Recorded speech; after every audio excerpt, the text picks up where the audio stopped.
How to contact Facebook customer service. Hello and welcome to our channel.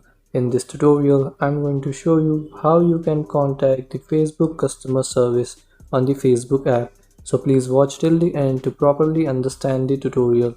And if you find this video helpful, please give it a thumbs up and subscribe to be notified when we upload new videos.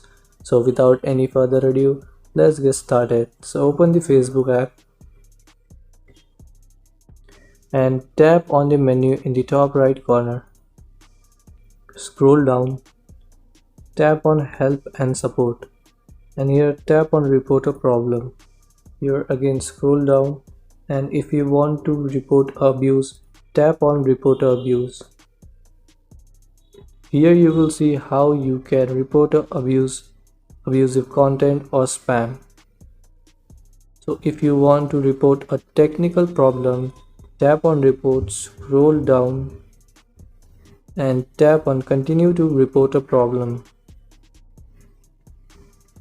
Then if you want to include a report, you can tap on include a report. If you don't want, you can tap on don't include and select the category in which you want to report the problem.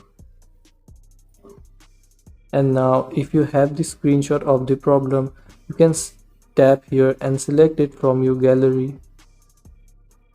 Here describe the issue, and here in the top right corner tap on send to send the report. So this is how you can contact Facebook customer service. Thanks for watching.